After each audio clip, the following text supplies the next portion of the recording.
شمع اس وقت کچن میں کھانا تیار کر رہی تھی۔ جو ہی اس کی نظر کچن کی کھڑکی پر پڑی تو بے ساختہ اس کی چیخ نکل گئی۔ باہر ایک ایسا وجود کھڑا تھا جس کا سر نہیں تھا، اس کی گردن سے سرخ سرخ لہو نکل رہا تھا۔ کیا ہوا شمع؟ چیخ سن کر گلشن بیگم کچن میں بدحواس سی داخل ہوئی۔ وہ سرکٹا خوف کے مارے شمع کے منہ سے الفاظ نہیں نکل رہے تھے۔ ساس نے اس کے ہاتھوں کے اشارے کی طرف دیکھا، لیکن وہاں سوائے کھلی کھڑکی کے کچھ نظر نہیں آ رہا تھا۔ کیا ہے وہاں؟ تم نے کیا دیکھ لیا جو اتنی خوفزدہ ہو؟ شمع نے حیرت سے کھڑکی کی طرف دیکھا۔ وہاں اب کچھ بھی نہ تھا، سرکٹا بھی غائب ہو چکا تھا۔ وہاں اب کچھ نہیں تھا، سرکٹا غائب تھا۔ امی ابھی کچھ دیر پہلے سرکٹا نظر آیا تھا تمہیں؟ ساس نے لفظ سرکٹا دہرایا۔ ہاں، شمع نے کہا۔ اگر سرکٹا یہاں تھا تو پھر کہاں غائب ہو گیا؟ ساس نے پوچھا۔ پتہ نہیں۔ دیکھو شمع، تم نے نذیر کی بات کو سب پر سوار کر لیا ہے۔ نذیر میرا بیٹا ہے، اسے میں اچھی طرح جانتی ہوں۔ وہ بہت غصے میں آ جاتا ہے لیکن دل کا برا نہیں ہے۔ تم خود سوچو، اگر اس کی جگہ تم ہوتی تو کیا کرتی؟ 10 سال تمہاری شادی کو ہو چکے ہیں، ابھی تک تمہاری گود ہری نہیں ہوئی۔ نذیر مرد ہے، غصے میں آ کر اس نے یہ کہہ دیا ہے کہ دوسری شادی کر لے گا۔ اس کا یہ مطلب ہرگز نہیں کہ وہ واقعی دوسری شادی کر لے گا۔ ساس نے اسے سمجھایا۔ وہ پہلے بھی کئی بار دوسری شادی کرنے کا کہہ چکا ہے، لیکن اب وہ بہت زیادہ غصے سے کہہ رہے تھے۔ اگر 1 سال کے اندر اولاد نہ ہوئی تو وہ لازمی دوسری شادی کر لیں گے۔ شمع نے کہا۔ نذیر دوسری شادی کس طرح کر سکتا ہے؟ کیا وہ افسر لگا ہوا ہے جو 2 بیویوں کا خرچہ اٹھا لے گا؟ کلک ہے کلک، بیوی کا خرچہ اٹھانا ہی اس کے لیے بڑی بات ہے۔ مہنگائی آسمان سے باتیں کر رہی ہے، لوگوں کو سفید پوشی کا بھرم رکھنا مشکل ہو گیا ہے۔ 2 بیویوں کا خرچہ صرف پیسے والے ہی اٹھا سکتے ہیں۔ ساس نے کہا۔ پہلے وہ کہتے تھے کہ میں دوسری بیوی بیاہ کر لے آؤں گا، لیکن اب کہتے ہیں تو میں طلاق دے دوں گا، پھر دوسری شادی کروں گا۔ شمع نے بتایا۔ تم فکر نہ کرو، میں نذیر کو سمجھاؤں گی، آئندہ ایسی باتیں نہ کرے جس سے تمہارا دل دکھی ہو۔ ساس نے کہا۔ جی، تم پریشان نہ ہو، ورنہ پھر سے سرکٹا اور ڈرائیور کے خیالات تمہیں پریشان کریں گے۔ لیکن امی، میں سچ کہہ رہی ہوں، مجھے واقعی سرکٹا نظر آیا تھا، شمع نے کہا۔ شمع، اگر اس گھر میں آصف ہوتا تو پھر وہ سب کو نظر آتا، صرف تمہیں ہی کیوں نظر آئے گا؟ ساس نے کہا۔ اچھا، میں پوری کوشش کروں گی پھر ایسا نہ ہو۔ شاباش، تم اپنے سر پر زیادہ بوجھ نہ ڈالو، ساس نے اس کے سر پر شفقت سے ہاتھ پھیرتے ہوئے کہا۔ دوپہر کا کھانا کھانے کے بعد شمع کچھ دیر آرام کرنے کے لیے بیڈ پر لیٹ جاتی تھی۔ آج بھی وہ آرام کرنے کی نیت سے آنکھیں بند کیے لیٹی ہوئی تھی۔ اسے محسوس ہوا جیسے کوئی کمرے میں ٹہل رہا ہے۔ بے اختیار اس نے آنکھیں کھول دیں، مگر کمرے میں کوئی نہ تھا۔ اس نے اپنا وہم سمجھ کر دوبارہ آنکھیں بند کر لیں۔ آنکھیں بند کرتے ہی اسے محسوس ہوا جیسے کسی نے اپنے سرد ہاتھ اس کے ماتھے پر پھیرا ہو۔ گھبرا کر اس نے آنکھیں کھول دیں۔ کمرے میں کوئی بھی نہ تھا۔ وہ خوفزدہ سی ہو گئی اور بیڈ کے نیچے جھانکا۔ بیڈ کے نیچے بھی کوئی نہیں تھا۔ اف میرے خدا، یہ سب کیا ہو رہا ہے؟ آصف مجھے ہی پریشان کر رہا ہے، کسی اور کو کیوں نہیں تنگ کر رہا؟ شمع نے خود کلامی کی۔ وہ خوفزدہ حالت میں بیڈ پر بیٹھی سوچ رہی تھی۔ اچانک پھر اسے محسوس ہوا کمرے میں کوئی ہے۔ اس نے جو نظریں اٹھا کر اوپر دیکھا تو اس کی چیخ نکلتے نکلتے رہ گئی۔ سرکٹا کمرے کے ایک کونے میں موجود تھا۔ اس کا ایک ہاتھ تو خالی تھا جبکہ دوسرے ہاتھ میں انسانی سر تھا۔ یہ منظر دیکھ کر شمع کے جسم پہ کپکپی سی طاری ہو گئی اور بے ہوش ہو کر بیڈ پر گر پڑی۔ شام کے وقت ساس کے جگانے پر خوفزدہ سی بیڈ پر سمٹ کر ایسے بیٹھ گئی جیسے اسے کسی سے جان کا خطرہ ہو۔ کیا بات ہے شمع، کیا پھر تمہیں کچھ نظر آ گیا ہے؟ ساس نے پوچھا۔ شمع نے کمروں میں چاروں طرف نظر دوڑائی۔ کمرے میں سرکٹا کہیں بھی دکھائی نہیں دے رہا تھا، اس وقت کچھ نظر نہیں آ رہا تھا۔ شمع نے کہا۔ پھر تم میرے جگانے پر بری طرح چونکی کیوں تھی؟ امی، میرے بے ہوش ہونے سے پہلے سرکٹا نظر آ رہا تھا اور اس کے ہاتھ میں ایک کٹا ہوا سر بھی تھا۔ تم نے کوئی ڈراؤنا خواب دیکھا ہوگا۔ اب اٹھ جاؤ، شام کی چائے تیار کرو، نذیر آفس سے آنے والا ہوگا، ساس نے کہا۔ جی اچھا، یہ کہتے ہوئے وہ بیڈ سے اٹھ بیٹھی۔ نذیر کی شادی کو 10 سال ہو چکے تھے۔ نذیر کی بڑی خواہش تھی کہ ان کے گھر میں بچوں کے کہکہے گونجے، بچے گھر میں کھیلتے کودتے نظر آئے، مگر اس کا آنگن ابھی تک سونا تھا۔ نذیر نے اپنی بیوی شمع اور خود کو ہر اچھے ڈاکٹر کو دکھایا تھا۔ ڈاکٹر نے دونوں کو فٹ قرار دیا تھا، اس کے باوجود ان کا گھر بچوں سے محروم تھا۔ وہ مزید چیک اپ کرانا چاہتا تھا، لیکن ڈاکٹر نے اسے سختی سے منع کر دیا تھا کہ اب کوئی چیک اپ نہ کرائے، اللہ تعالیٰ پر توکل کر لے، جب قسمت میں اولاد ہونا لکھی ہے تو ہو جائے گی۔ مگر نذیر بے چین طبیعت کا مالک تھا، وہ خاموش کہاں بیٹھ سکتا تھا۔ اس نے اولاد کی خاطر دوسری شادی کرنے کا فیصلہ کر لیا اور شمع پر زور دے رہا تھا کہ اسے دوسری شادی کی اجازت دے دے، ورنہ بصورت دیگر وہ شمع کو طلاق دے کر دوسری شادی کر لے گا۔ شمع کسی طور پر نذیر کو دوسری شادی کی اجازت نہیں دینا چاہتی تھی، یہ شادی بھی ان دونوں کی پسند کا نتیجے میں ہوئی تھی، پھر وہ کس طرح طلاق لے کر گھر جا سکتی تھی؟ وہ طلاق لے کر بدنامی کا داغ لے کر گھر جانا نہیں چاہتی تھی، اس لیے نذیر کی دوسری شادی کی بھرپور مخالفت کر رہی تھی، مگر نذیر کا اصرار دن بدن بڑھتا جا رہا تھا۔ دوسری طرف آئے دن سرکٹا نظر آنے کے واقعات نے شمع کو پریشان کر کے رکھ دیا تھا۔ یہ واقعات اتنے عام ہو گئے تھے، جہاں بھی اسے دوسری شادی کی بات چلانی ہوتی وہ یہی کہتے تھے کہ نذیر نے اپنی پہلی بیوی کو ذہنی ٹارچر دے کر نفسیاتی مریض بنا دیا ہے، پھر ایسے شخص سے کیا امید رکھی جا سکتی ہے کہ وہ دوسری بیوی کو بھی خوشیاں دے سکے گا؟ نذیر شب و روز اس سوچ میں غرق رہتا تھا کہ کس طرح شمع کی ذہنی حالت درست ہو جائے۔ نذیر آصف وغیرہ پر یقین نہیں رکھتا تھا، اس لیے اپنی والدہ کے اصرار کے باوجود وہ شمع کو کسی عامل کے پاس لے کر نہیں گیا تھا۔ وہ چاہتا تھا کہ کسی ماہر نفسیات سے رجوع کیا جائے، وہ اس مسئلے کا حل نکال سکتا ہے، اور اپنے کئی ماہر نفسیات سے معلوم کرنے کے لیے شمع کو ان کے پاس لے گیا۔ انہوں نے اسے ذہنی دباؤ قرار دے کر شمع کو آرام کرنے کا مشورہ دیا۔ ان کا خیال یہی تھا کہ شمع کسی ذہنی دباؤ کا شکار ہے، اسی لیے اس طرح کی حرکتیں کر رہی ہے۔ جب ذہنی دباؤ ختم ہو جائے گا تو وہ خود نارمل ہو جائے گی۔ اب نذیر کی یہی کوشش تھی کہ وہ شمع کو خوش رکھے تاکہ وہ نارمل ہو جائے۔ کئی ہفتے گزر گئے، اسے دوسری شادی کی بات کرنا بھی چھوڑ دی تھی، اس کے باوجود شمع کی حالت بہتر ہونے کی بجائے مزید خراب ہونے لگی تھی۔ وہ ہر وقت خوفزدہ رہنے لگی تھی، اسے سوتے جاگتے سرکٹا نظر آتا تھا۔ شمع سوکھ کر کانٹا ہو چکی تھی۔ جمال الدین، جنہیں لوگ شاہ صاحب کہتے تھے، وہ اللہ والے تھے۔ شمع کی ساس گلشن کے قریبی رشتہ داروں میں سے تھے۔ ساس نے شمع کی حالت بہتر نہ ہونے پر ان سے ذکر کیا، قریبی رشتہ دار ہونے پر ان کا گھر آنا ضروری ہو گیا تھا۔ شمع کی یہ حالت دیکھ کر انہیں بھی بہت دکھ ہو رہا تھا۔ گلشن، یہ تم نے بہو کی کیا حالت بنا دی ہے؟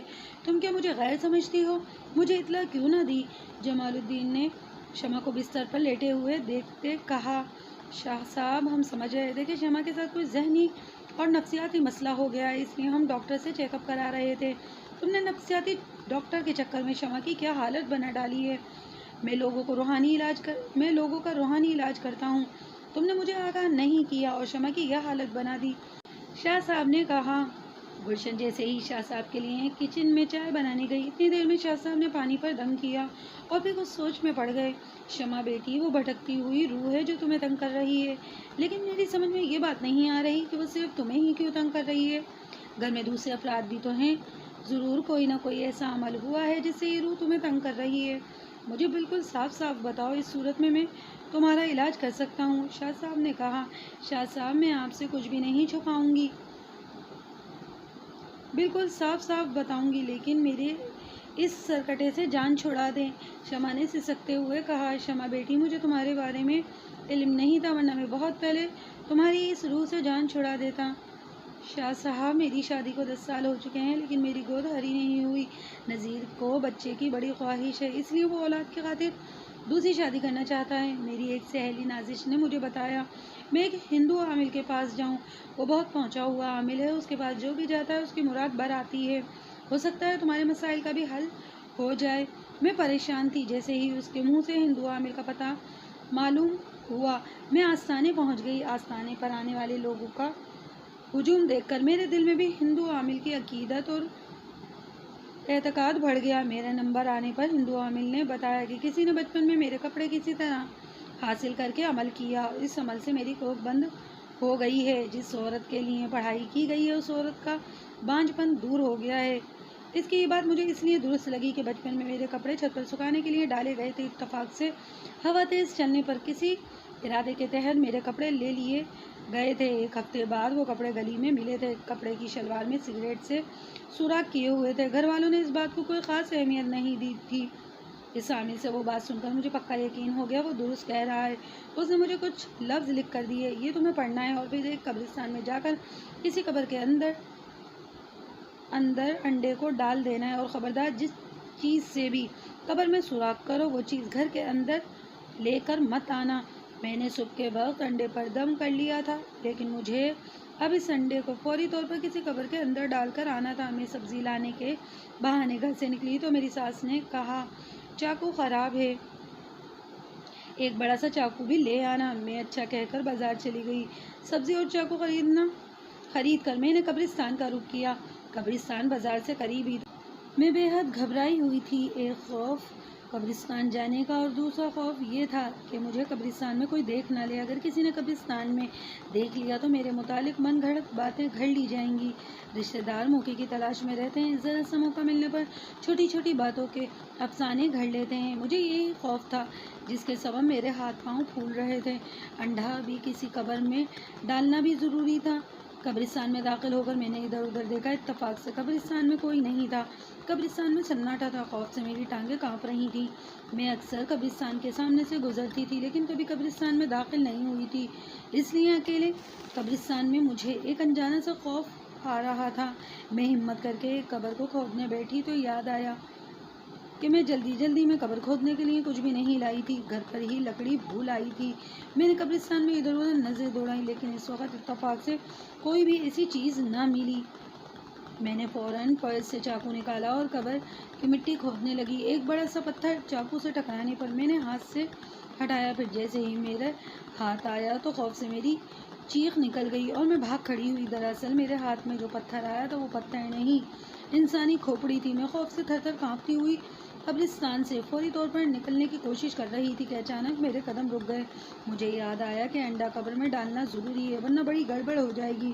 میں ڈرتے ڈرتے دوبارہ کوئی دوسری قبر کھود کر انڈا ڈالنے کو مڑی۔ ایک قبر کا انتخاب کر کے میں نے چاقو سے قبر کی مٹی کھودنے لگی۔ کافی مٹی کھودنے کے بعد اپنے کانپتے ہاتھوں سے انڈا قبر کے اندر ڈال دیا اور پھرتی سے اوپر مٹی ڈال دی۔ چاقو میں نے پرس میں ڈالا اور تقریباً دوڑتے ہوئے قبرستان سے باہر نکل گئی۔